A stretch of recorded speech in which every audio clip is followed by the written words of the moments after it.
मैं मलिक इकरामुद्दीन अपने YouTube के मंच मलिक टेक्नोलॉजी पर आप सभी लोगों का स्वागत करता हूं। मैंने बहुत सारे वीडियो बनाए हैं और अच्छी जानकारी दी हैं जो हमारे मलिक टेक्नोलॉजी के चैनल पे उपलब्ध है, आप देख सकते हैं। क्योंकि मैं MSME से रिटायर हुआ हूं, तो मैं ये सोचता हूं कि आपको कुछ जानकारी दिया जाए, ख़ास तौर से वो नए एंटरप्रेन्योर्स जो कुछ अपना उद्योग धंधा शुरू करना चाहते हैं, इंडस्ट्री लगाना चाहते हैं, उनको मैं कुछ टिप्स देना चाहता हूं। अगर देखिए कुछ आपको बात बने तो ठीक है, अदरवाइज़ इग्नोर कर सकते हैं आप। लेकिन हमारा जो अपना एक्सपीरियंस कह रहा है उसके हिसाब से मैं आपको कुछ बताना चाहूँगा। एक नया एंटरप्रेन्योर जो बिल्कुल कभी इंडस्ट्री की शक्ल नहीं देखा है या वो कोई काम उद्योग धंधा नहीं शुरू किया है, वो जब शुरू करना चाहता है तो उसको बहुत सारी चीज़ें जो हैं उसके सामने आके खड़ी हो जाती हैं। वो परेशान होने लगता है कि मैं कैसे काम करूं। एक तो ज़्यादातर ये देखा गया है कि पैसे की क्राइसिस रहती है, और जहाँ तक पैसे की बात है, कोई भी जो है इंडस्ट्री जो है वो छोटी सी छोटी इंडस्ट्री, कॉटेज इंडस्ट्री भी अगर आप लगाना चाहते हैं तो एज ऑन टुडे आपको 20 लाख रुपए आपके जेब में होना चाहिए, आपके अकाउंट में 20 लाख रुपए होना चाहिए। अगर इससे कम है तो आप इंडस्ट्री मत लगाइए, इंडस्ट्री के लगाने के बारे में मत सोचिए। आप जो है कुछ और काम शुरू कर दीजिए, आप दुकान रख दीजिए या कुछ भी काम शुरू कर दीजिए। देखिए, इंडस्ट्री लगाने में अभी मैं आपको बताऊंगा कि कहाँ कहाँ ये पैसे खर्चा होते हैं। मुझसे अक्सर पूछा जाता है, ऑलमोस्ट डेली 1-2 फ़ोन आ जाते हैं कि सर मैं कुछ इंडस्ट्री छोटी सी लगाना चाहता हूँ, आप हमें जानकारी दें। तो मेरा पहला उनसे सवाल होता है कि कितना आप इन्वेस्ट करेंगे। वो कहते हैं कि 5 से 10 लाख हमारी कैपेसिटी है इन्वेस्ट करने की। मैं उनको मना करता हूँ कि 5 से 10 लाख में कोई इंडस्ट्री नहीं लग तो जाएगी, लेकिन 2-1 महीने में वो सब बराबर हो जाएगा और उससे आपको कोई फ़ायदा नहीं होगा। मिनिमम 20 से 25 लाख रुपए आपके जेब में हो तब आप कुछ काम करना, इंडस्ट्री लगाने की बात आप सोचें। अब इंडस्ट्री लगाने का जब आप सोचते हैं तो पहले आपको ये सोचना चाहिए कि किस प्रोडक्ट की मैन्युफैक्चरिंग की जाए। जहां आप हैं, जहां आप इंडस्ट्री लगाना चाहते हैं, वहां प्रोडक्ट का सिलेक्शन बहुत मायने रखता है। ऐसे नहीं कि आपने कहीं किताब से पढ़ लिया या किसी ने आपको बता दिया या एक आदमी कुछ बना रहा है उसको देखा देखी आप भी वही चीज़ बनाने लगे। ऐसा ना कीजिए। आप उसको प्रोडक्ट को सेलेक्ट कीजिए कि उसके रॉ मटेरियल आपके पास उपलब्ध हैं कि नहीं हैं, या वो रॉ मटेरियल जो आप बनाना चाहते हैं वो रॉ मटेरियल कहाँ से आएगा। ऐसा तो नहीं कि वो रॉ मटेरियल जो है इंडिया में मिलता नहीं, आपको इंपोर्ट करना पड़ेगा। तो वो ऐसी चीज़ों को जो है मत शुरू कीजिए। आप छोटा से छोटा काम शुरू कीजिए जिसमें जो है आपके रॉ मटेरियल भी आपके ही इर्द गिर्द मौजूद हों, तो वो ज़्यादा अच्छा होगा। और एक चीज़ मैं और बताना चाहूँगा कि डिटर्जेंट पाउडर इंडस्ट्री तो आप शुरू ही ना कीजिए, क्योंकि इसमें बहुत ज़्यादा लगता है। कम से कम आपको 60-70 लाख रुपए हों तब ये डिटर्जेंट पाउडर की इंडस्ट्री आप शुरू कर सकते हैं। और इसके लिए जो है काफ़ी बड़ी एरिया चाहिए, पोल्यूटिंग यूनिट भी है एक तरह से, इसमें डस्ट बहुत निकलता है, काफ़ी बड़ा एरिया चाहिए। अब जब आपने प्रोडक्ट को सेलेक्ट कर लिया कि ये प्रोडक्ट हमको बनाना है, तो अब उसके लिए जो है आप उतनी एरिया आपको सेलेक्ट करना होगा। उसी हिसाब से प्रोडक्ट को बनाने के लिए आपको पैकेजिंग रॉ मटेरियल चाहिए। रॉ मटेरियल के अलावा आपको कोरुगेटेड बॉक्सेस चाहिए, आपको बॉटल्स चाहिए, बॉटल्स के ऊपर जो आपकी लेबल लगती है वो चाहिए। अच्छा, ये सारी चीज़ें आप अगर बॉटल ख़रीदने जाएंगे तो बाज़ार में आपको 100-200 बॉटल नहीं मिलेगा, वो कहेगा 5000 बॉटल हम देंगे आपको, तब आप ले नहीं सकते हैं अगर आपके पास पैसे नहीं हैं। तो बॉटल भी बहुत ही ह्यूज क्वांटिटी में लेना पड़ता है। इसी तरह से लेबल भी जो है वो लेबल तो आप वैसे डिजिटल लेबल तो आप निकाल सकते हैं, 100-200 लेबल भी आप डिजिटल प्रिंट करवा सकते हैं, लेकिन वो डिजिटल लेबल जो है काफ़ी कॉस्टली होता है ऑफसेट के कंपैरिजन में।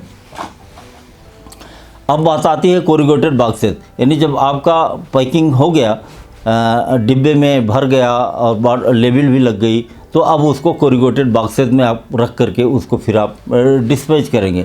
जब आप कोरिगेटेड बॉक्सेस मैन्युफैक्चर करने वाले से आप पता करेंगे तो वो भी कहेंगे कि साहब हम 5-10 या 150 कोरिगेटेड बॉक्स नहीं देंगे, आप कम से कम 2-2,500 बॉक्सेस जो है आप बनवाइए। शुरुआत के दौर में आप बॉक्सेस में प्रिंट ना करवाइए, वो थोड़ा सा कॉस्टली हो जाता है। आप प्लेन बॉक्सेस को इस्तेमाल कीजिए, जब आपका काम चलने लगे फिर प्रिंट आप करवाएं। तो इस तरह से आप देखिए कई जगह आपके पैसे खर्चा होते हैं। एक तो आपके पास अगर स्पेस नहीं है तो आपको किराए पे लेना होगा वर्किंग स्पेस। दूसरा आपको बॉटल्स लेने होंगे, आपको लेबल प्रिंट करवाना होगा, आपको कोरिगेटेड बॉक्सेस बनवाना होगा। तो कई तरह आपको रॉ मटेरियल लेना होगा उस प्रोडक्ट को बनाने के लिए।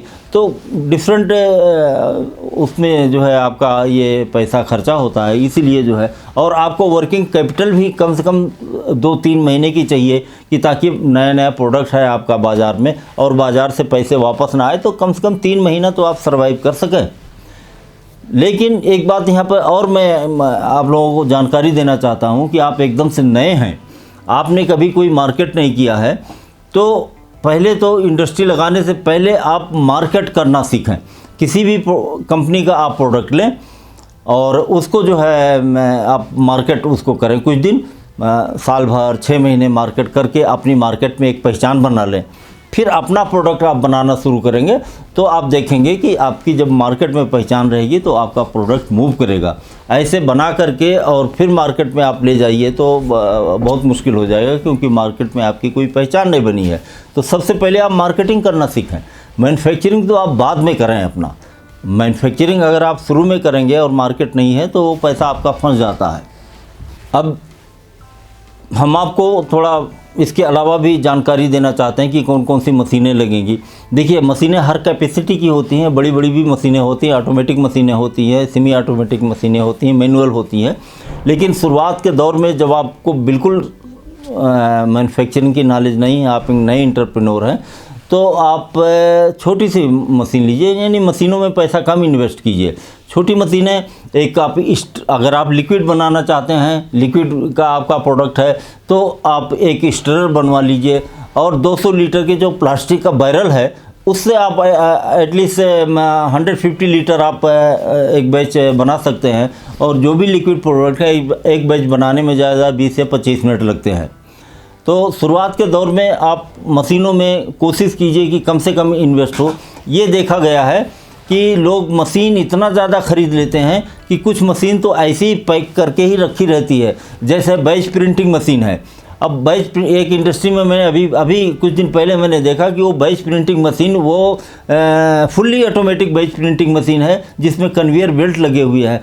उनका सेल इतना हाई नहीं है, तो इतनी बड़ी जो है वो बैच प्रिंटिंग मशीन खरीदने का कोई फ़ायदा नहीं। वो 30-32 हज़ार रुपये की मशीन जो है वो उसको खरीद। इस तरह से और भी बहुत सारी चीज़ें हैं जिसको आप मिनिमाइज़ कर सकते हैं। आप 5,000 की बैच प्रिंटिंग जो है मशीन होती है वो आप खरीदिए। जब आपका प्रोडक्शन बहुत ज़्यादा हो जाए, लेवल इतने ज़्यादा हो जाए कि उससे नहीं बात बनती है, तब आप बैच प्रिंटिंग मशीन जो है वो आप बड़ी वाली ख़रीदिए। तो ऐसे शुरुआत में पैसे को बहुत ही पकड़ करके रखना होता है। ये नहीं कि ये मशीन खरीद लें, वो मशीन खरीद लें, पता चला उस मशीन का अभी आपको इस्तेमाल ही नहीं है, 2 साल के बाद उसका इस्तेमाल होगा जब आपका काफ़ी प्रोडक्शन ज़्यादा हो जाएगा। तो जो अभी आपको चाहिए वो छोटी छोटी मशीनें खरीदिए। एक मिक्सिंग मशीन खरीद लीजिए, दूसरा एक छोटी सी फिलिंग मशीन खरीद लीजिए जो मैनुअली ऑपरेटेड हो। और फिर उसके बाद से लेबल, एक बहुत ही इम्पॉर्टेंट चीज़ है कि लेबल को कैसे लगाया जाए। मैनुअल लेबल जब हम लगाते हैं तो वो लेबल बॉटल पे टेढ़ी मेढ़ी हो जाती है। उसके लिए एक छोटी सी मशीन चाइना की है, ऑफ कोर्स वो मशीन आती है जो करीब 30-32 हज़ार रुपये की होती है। छोटी सी मशीन है, वो आप वीडियो में देख सकते हैं।